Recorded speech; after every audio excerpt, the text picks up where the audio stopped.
I was very tempted when the Pi 500 came out, but it really swung it when the Pi 500 Plus came out. And yeah, as you maybe know, I'm a sucker for a mechanical keyboard. So why was I tempted by the Pi 500? Well, it's not for my own personal use, I must admit, although I'm intrigued to give it a go. I had the Pi 2, I think, it's probably the only Raspberry Pi that I have actually had, and I had to install Debian on an SD card, and basically I played for it for as long as it took me to install Transport Tycoon and then just fire away on that. But why did I buy this? And I did buy this myself. The Pi retailer in the UK is Pi Hut, and I also bought, well, it's this silly micro HDMI, whichever one it is, the smallest one. There's two of them on the back there. So I did buy one of their cables just because although I've got them, they're used for my cameras quite regularly. And I bought the 2-meter one because I'm gonna basically leave this in my living room.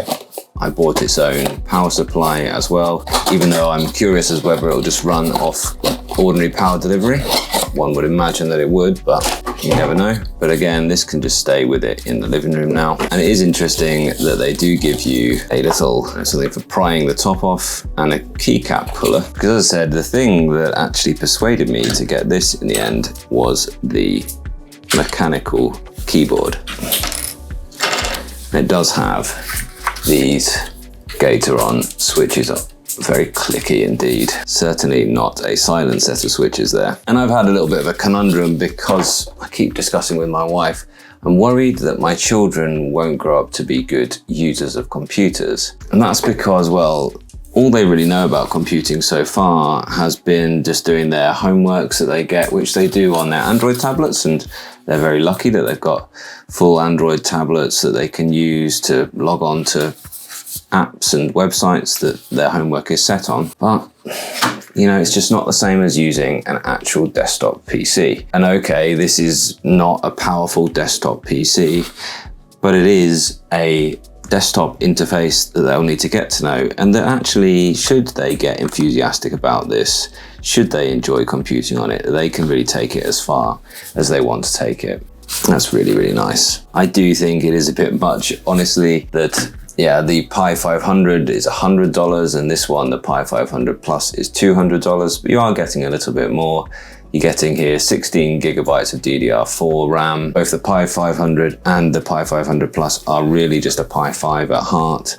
But here you're also getting the NVMe SSD up to a 2280 form factor. So the larger and the faster SSDs as well. It's cool. It only comes in the blue switches, which are these clicky switches, but they are nice. The low profile is just going to be quite enjoyable to actually sit and use, I think. And yeah, look, like a lot of people who buy Pis, it's a bit of a whim. It's a very inexpensive computer. And if I had bought this for me, it would just be a little bit of a toy computer, really. It certainly isn't going to replace any of the higher powered computing that I do. But I could see actually somebody using this just as their emailer, somebody using this as their typing station.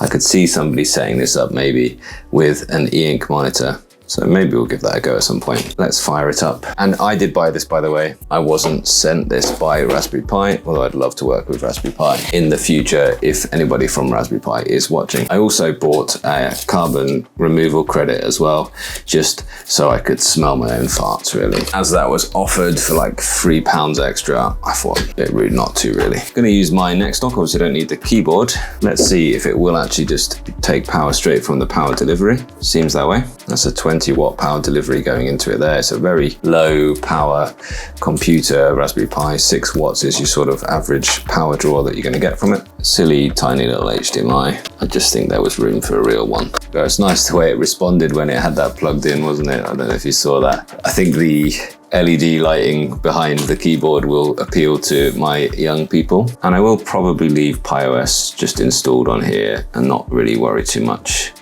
about changing that. Power buttons there. Yeah, cool. So it woke up there first time. I'll use this cute little white mouse. Probably just go with it. And I also have very little idea of my way around PiOS. So it'll be a learning curve for me. Hopefully some fun computing. Also, you know, it does seem quite straightforward to create a user there. I'm going to create some users for my kids, and then I'm probably just going to have a look inside the computer. So you use function F4 to cycle through the different colors on the RGB keyboard. Solid white is pretty nice. Solid color is good. And then you can do function F3 to change that color. That's very nice as well. So I'll teach my children how to do this. F5, function F5 changes the brightness. F6 increases it. Then probably that one's pretty nice, the little rainbow. Pinwheel is lovely, but might get a bit distracting. And the ones I like are always the heat map ones that sort of light up as you type. And then one more is just lights up when you type individual keys. And again, you can change the color of that with F3. I think I'll go for the heat map one. I've seen some reviewers play Flappy Bird on the keyboard with the spacebar, which I suppose I could be doing right now whilst it's installing its updates. But it doesn't tell me in this document how to actually get that started. So there's lots of options to change the lighting controls though, so very cool. Cool, we're up to date. Now, at the same time, I've been sent this from GMK Tech, and this is a Windows PC. This is somewhere near the same sort of price. This is their G2 and this at N100 Mini.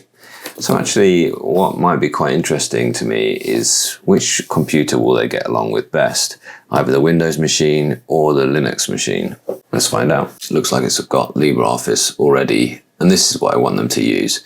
I want them to get used to actually using an Office bit of software on a desktop PC with a keyboard and a mouse rather than just poking at an Android tablet with their finger. Being a teacher, I know that there's some kids who never really learn true computing, apart from the ones that truly embrace it at school, or the ones who learn to do it with their parents at home. I had a BBC Micro in my room when I was my boy's age, and yeah, I went up through lots of different computers. Computers within keyboards were certainly the first ones that I had, and I've got great memories of that. Even though I didn't really know what I was doing, I would make fact files about gorillas, I would draw castles, you know, basic computing stuff, but it's meant that I've always felt comfortable on computers, and I've never felt that I couldn't make a computer do what I wanted it to do.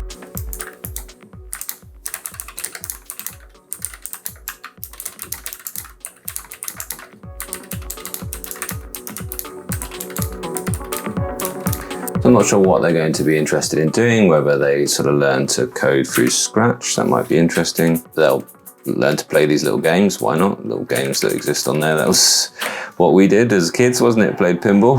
Looks very much like sensible soccer there, substitute soccer. Scratch is on there. He's basically the new logo turtle, isn't he? So they need to get to know this. And let's just see if I can make them both a user. My first command line.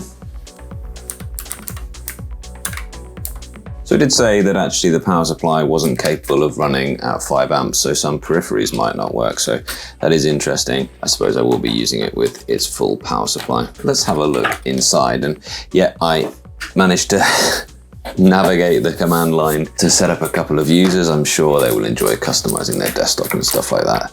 Just a good experience of computing, some basic stuff, and they can install their own programs and things that they might want to use. So just to give you a bit of a look inside the thing, I'm sure that my fellow reviewers will be happy about two things. It's got rubber feet, and those rubber feet don't need to be removed to take out the screws. I mean, these are the things that really get any tech YouTubers go, don't they? They really are the concepts that normal people have. So I have to be careful because there's a ribbon cable. And this is what computing is, isn't it? You got a calculator, you took the back off it. I'm not going to encourage my kids to do this though, I must admit. Not yet though. Spudger, they call it. Official name. Yeah, it says fold, don't lift. It's a bit too short almost to lay it down flat like they have done in the image. Well, that's okay. There we go, that's the Raspberry Pi. This is the compute over here, and that's the SSD there. It's nice to see this. I know the one thing that sort of straight away made me decide not to bother with the previous one was that, I see there's thermal contact there. I really wanted to attach that. Oh, okay, it's only stuck. Was that the Pi 500 had space for an SSD, but it didn't actually have the connector. So it was clearly they had this in mind for future iterations here. So what have we got? They got the Pi 5 basically over here. You see Ethernet nicely labeled up. 2 HDMIs are behind there. It's just loose in there. And there we go. We've got the USB 2, USB 3.2s, 2 of them. That's the SD card. There's the USB-C. 2 mini HDMIs and the Ethernet, and then you've got your classic input output pins there as well. Cool. Very, very nice to see. Loving this already. And just earth standard. A GMK tech box is already coming in handy just to hold that up whilst I put these screws back in.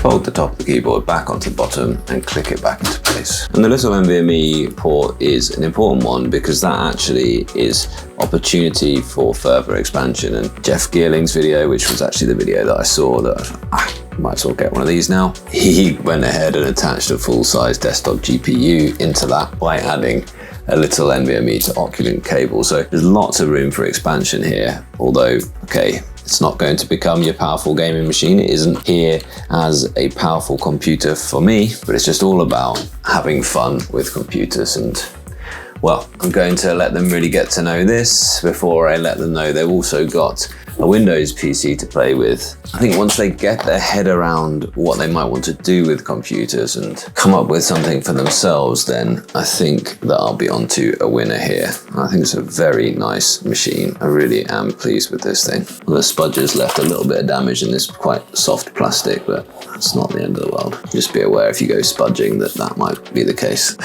But you've seen inside now, and luckily now if the kids want to see inside, then I can just show them this video. Let me know if you have any other fun ideas that you think that I ought to try with my kids, or just try here for my channel with this Raspberry Pi.